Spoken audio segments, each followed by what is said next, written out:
YouTube, what's going on? Thank you for clicking on the video and Happy New Year to everyone. Today, I'm going to be spectating some Warzone and talking about what I think are the 5 key things that Raven need to address for Warzone to have the best year that it ever has so far in 2024. Real quick, while we load in and before I get started, let's make a deal. If there are 2 or more points that you hear over the course of this video that you actually agree with and think, yeah, okay, this would make Warzone a better game to play, then you have to like and subscribe, okay? Deal. Before I make my first point, I am going to use the pre-game lobby as an opportunity to flex that I have now completed Interstellar and Borealis as well. Let's go, baby. All right, how quickly can we make it to the gulag? Woo, first here. I wonder if I can win this by zip.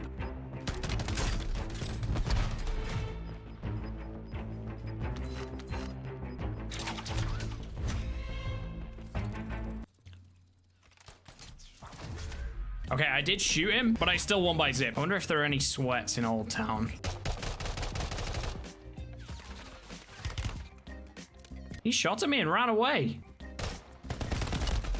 Polemiot Swarm. Yeah, okay, this is the guy. Anyway, now that we've got a decent POV to watch, I'm going to start off by saying Warzone is actually in a really good place, in my opinion. I think it's obvious we are miles away from where we were in Warzone 2. Granted, I think we're probably still a little bit closer to Warzone 2 than we were Warzone 1. In terms of the overall gameplay and the actual mechanics within the game, certainly in the way that the game feels, it is much better and a considered improvement on Warzone 2. Granted, anything would have been. Naturally, we still have some bugs, we still have some issues. We're always gonna. It must be a near impossible task for Raven to balance, you know, over 110 guns, I think it is in total, especially for use in Battle Royale. And oh, okay, nice. That's his 3rd of the game. But yeah, balancing over 110 guns for use in Battle Royale can't be easy by any stretch. And when you consider the changes they've had to make to the Modern Warfare 2 guns as well, and the changes that they probably still have to make a lot of them more viable, I think they've done a fantastic job getting us started. And they've been super responsive to make very quick statements on social media, or just go ahead and disable items that are actually bugged. You know, we've already had the one-shot Lockwood 300 that they just disabled the trigger that allowed that to happen. We had the snake shots as well that were crazy overpowered. Again, just disabled the attachment. It really can be that simple in terms of keeping the game balanced while they aren't available to make those actual updates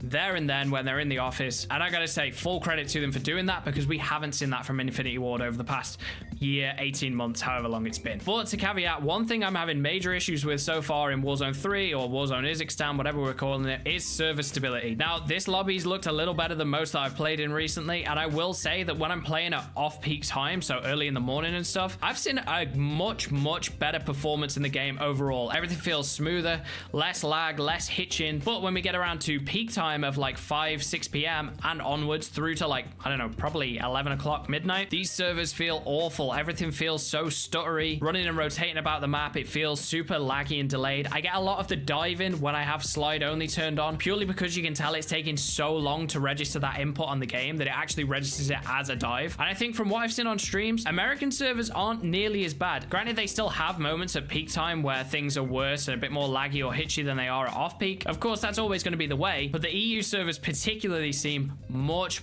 worse on a much more consistent basis. Scorsell up to 4 here, credit to him. If I think back to Warzone 1, we did have moments where the servers were bad. Of course, nothing was ever perfect. And yeah, we had times where we had absolutely rampant hackers. So it made no difference how bad the servers were in the first place, because everyone was getting deleted across the map anyway. And would I take this over that? Every day of the week, absolutely. Oh, Scorsell's down. But that said, the servers, when we used to have bigger lobbies of 150 odd players, seem to be much better in the Verdansk era. Caldera had its own issues. They did actually reduce the player count then because of what seemed to be a server stability problem, but things did overall feel smoother on Warzone 1 than they have throughout Warzone 2, Warzone 3, in my opinion. At least certainly on the EU side. The second thing I want to touch on is sound balancing. I think when you run the flex perk in this game, you get a change to the audio. And what I will say is that when you have this flex perk active, things are much closer to what I feel like they should be on a day-to-day normal basis. Right now, if Raven changed the normal audio to be the flex audio,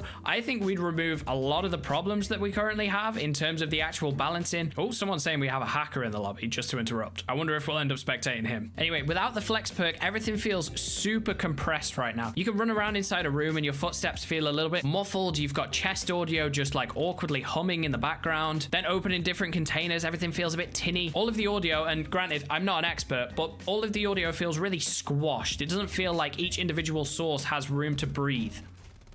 Good win. Spotted him dropping in. The flex perk for me, it removes a lot of that, but that is how it should feel just normally, in my opinion. I don't think we should need a perk or even have a perk that makes audio balanced or normal, that makes things feel how they should. You know, I think that is a major crutch perk of sorts. And I think just generally speaking, the audio right now, not up to the level that we want it to be. It's better than when we started Warzone 3. Absolutely. I think that's the worst audio that we've had at any point in Warzone, but it still needs adjustments for me. And while I'm on the audio side of things, I will say that the chests for me, horrible. They need to change. Barely anybody is talking about it from what I've seen, but I think that the chest audio we had in Warzone 1 versus the chest audio in Warzone 2, which obviously has tied over into this game as well, where we have this really weird kind of... Oh, wow. We have this really weird kind of low tempo, buzzing, whirring kind of noise that you can hear from further away than you used to be able to hear chests, but it's so much worse quality and so much worse in the perspective of being directional. It just infringes on the gameplay and it makes the whole experience much less enjoyable for me personally. Oh, we're in 4th zone already. I kind of need to hurry up with these. On to the third point, and this for me is probably the biggest point that I'm going to touch on in this video. Something that I'm not seeing too many people talk about, but I've definitely seen mentioned before. And that is differentiating between Battle Royale and Resurgence. Call of Duty have done a fantastic job at making a more accessible Battle Royale. Before Call of Duty, I think even with Fortnite, the idea of a Battle Royale was scary. People didn't necessarily want to play to have to loot and gather for 5, 10, 15 minutes to get semi-decent loot and then die in their first gunfight, right? With the way Call of Duty added the buybacks, the gulag, it gave people a second and third chance to go again, to rely on their squads to carry them and still keep them in the fight, keep them engaged in the action. And that is really impressive. That said, where we've come in Warzone 2 into Warzone 3, I think we've gone too far on the Battle Royale perspective. Right now, you have redeploy packs, which let you respawn instantly. We have gulag tokens, which let you go back and forth to the gulag again and again and again. Your teammates can also carry these, meaning you can continually grab more gulag tokens if people are keeping an eye out. We have jailbreaks, we have the usual buybacks, and I'm pretty sure there's a couple more mechanics that I'm actually forgetting about that mean that you can just keep getting back into the fight. In a Resurgence perspective, where you should be respawning back into the game, this is fantastic. This is everything that mode was built to be. A respawn, smaller map, high action, repeatable engagement with still your life at high stakes, but not the same sort of blood and guts, in it's the death Battle Royale where your life is the most important thing that you're carrying with you. Right now, we've reduced the player count to 100 players. Match length is down to 20 minutes. This is even shorter than Blackout, and it feels like the Battle Royale games kind of zoom by in the same sense that Resurgence games used to. Now, I know Resurgence is loved by many, but I think it's really important that Raven just do a better job of splitting these two modes into what they are. Resurgence being a respawn kind of game mode, Battle Royale being a fight to the death, value your life kind of perspective, where, you know, it really matters and it really is a challenge to get your team back if you die. Without that, you just lose some of the high stakes action, and I do think that right now we have a little bit of a blend. I feel like it's probably intentional because I know that people do love the Resurgence game mode, but I don't think it's beneficial to actual Battle Royale. I think it takes us too far away from the genre, and I think they need to make some adjustments there to differentiate better between the two modes. Next, and I'm going to skim through this one because everybody knows the status quo, but some changes to matchmaking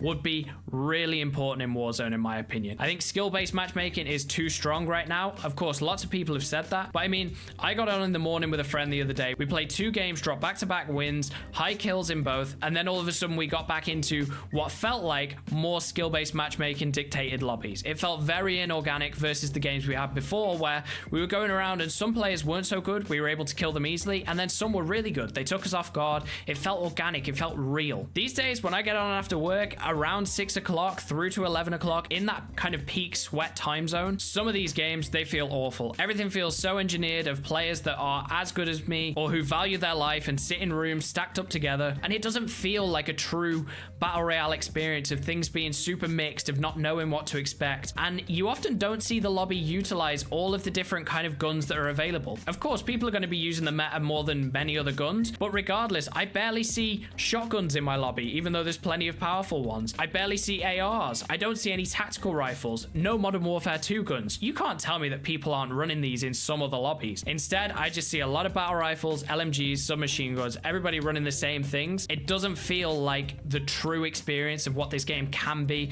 with all of the weapons that are available to people now. Along with that, I think it'd be great great if Raven continued to integrate more fun playlists like this sleigh ride resurgence that we've had over the holidays, but even more simple things like we had in Warzone 1. Shotty snipes, make people use only shotguns and snipers. Have a complete mix, AR only, so that people can use some of these conversion kits to build sub ARs and normal ARs. Just mix the gameplay up, it makes things feel super fresh, and it kind of splits that pool a little bit as well, where you'll have some of the more sweaty players stay in main BR and have some of the more casual players go and play the fun things, and you can in theory reduce some of the skill-based matchmaking, keep that tighter matchmaking to the ranked game mode, and in my opinion at least, everything would feel a lot more organic, more rewarding. Finally, to wrap things up as we are into the top 3, I want to say Raven have done a good job at this so far, even in only a month's worth of Warzone 3 being out, but maintain a diverse meta pool. Right now we have the MTZ, which is super strong, the Polemiot, SVA shoots really straight, probably not as strong as the other two, but still a viable assault rifle. We have the Swarm on the sub side, and we have the Lockwood as a really strong shotgun. But let's try and mix things up and make sure that the meta keeps changing with the seasons, something that didn't really happen in Warzone 2. We had the RPK and the Hemlock metas for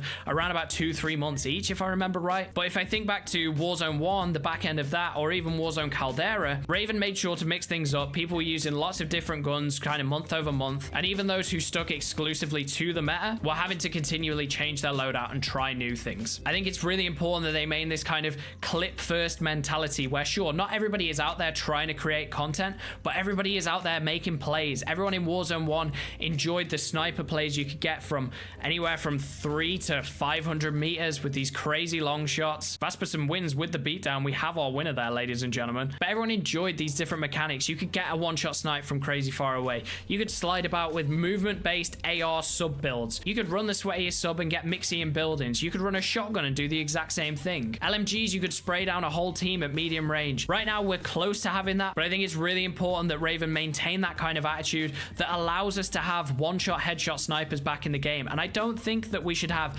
every sniper being able to one-shot headshot. I also don't think that every sniper should need explosive rounds. Maybe some kind of ammo mod, but the explosive rounds, they feel a bit weird, a bit corny. I'm not a huge fan of them. And maybe like 50 cal bullets that have the same kind of effect, but don't have that kind of radial blast to them would just feel a bit more natural, a bit more normal to snipers. And it would keep Battle Royale feeling fresh, feeling diverse, and like you can get a genuinely different experience every time you dive in. That is it. Our game is over there. We have our winner. Questions in the lobby over whether there was a cheater there or not. Warzone never change. Am I right? Let me know in the comments whether you think I'm right, if there's anything that you think that I'm wrong on, or if there's anything that you think that I've missed. Make sure you let me know down below. Now I'm going to pop the recommended videos up on the screen. Check those out. You can go and watch me unlock Borealis in my last video if you'd like. Otherwise, I appreciate you guys watching, and I'll catch you in the next one.